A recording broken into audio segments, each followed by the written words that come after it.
ఇస్లాం మీద గౌరవం ఉన్నవాడిని, క్రిస్టియానిటీ మీద గౌరవం ఉన్నవాడిని, చిన్నప్పటి నుంచి కూర్చొని మిషనరీ స్కూల్లో చదువుకున్నవాడిని.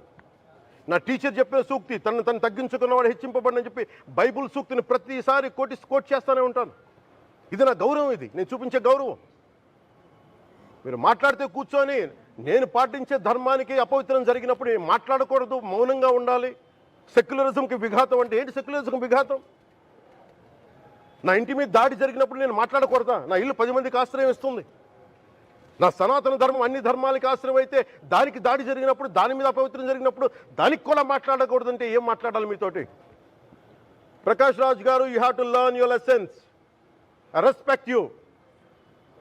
It's not just Prakash Raj Garu, all the people who thinks in the name of secularism, you're going haywire. Let me tell you guys, we are extremely hurt. Don't make a mockery out of our sentiments. We are deeply, deeply hurt. It's not fun for you, maybe it might be fun for you. It is not fun for us. It's a deep anguish, deep pain. Don't you ever forget. Before you come and think 100 times and talk about Sanatana Dharma. Enough of this. చాలు. ఇష్టానికి మాట్లాడుతూ ఉన్నారు సనాతన ధర్మం మీద. అయ్యప్ప స్వామి మీద మాట్లాడతారు, సరస్వతి దేవి మీద మాట్లాడతారు. అల్లా మీద మీరు మాట్లాడగలరా? మహమ్మద్ ప్రవక్త మీద మీరు మాట్లాడగలరా? జీసస్ మీద మీరు మాట్లాడగలరా? అందరూ కూర్చొని సనాతన ధర్మం మీద, వినాయకుడి మీద జోకులు వేస్తారు, దుర్గాదేవి మీద జోక్స్ వేస్తారు, సరస్వతి దేవి మీద జోక్స్ వేస్తారు. మా మనోభావాలు గాయపడవా? మాకు బాధ ఉండదా? అందుకే నేను ప్రతిపాదించింది ఏంటంటే ప్రతి దానికి రావలేకపోతున్నాం. సనాతన ధర్మ రక్షణ board is order of the day. ప్రతిసారి కూర్చోబెట్టి మేము డిఫెండ్ చేసుకోలేం. ఇది ప్రతి సగటు హిందువు తాలూకు ధర్మం. ఇదే ఇస్లాం మీద దాడి జరిగితే ఎంతమంది బయటకు వస్తారు? ఎంతమంది నిరసన తెలియజేస్తారు? రోడ్ల మీదకి రమ్మని చెప్పట్లా. కనీసం మీకు కోపం కూడా రాకపోతే మేము ఏం చేస్తాం? గుడికి వెళ్ళే ప్రతి హిందువు బాధ్యత కాదా ఇది? నా ఒక్కరి బాధ్యతైనా, మా బాధ్యతైనా, మీది కాదా? ధర్మాన్ని మీరు పరిరక్షించరాదు, మీ బాధ్యత కాదా?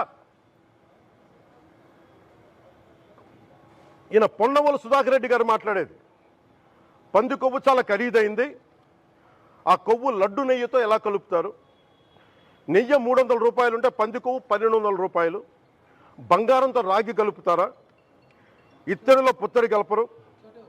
చెంబు తయారులో ఎవరైనా బంగారం కలుపుతారా?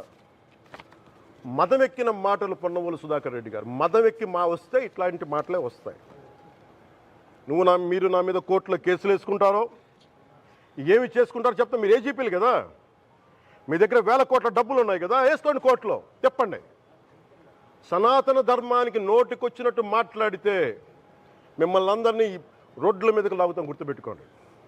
తప్పు జరిగింది, ప్రాయశ్చిత్తం చేసుకోండి, లేదంటే మౌనంగా మాట్లాడకుండా ఉండండి అంతే.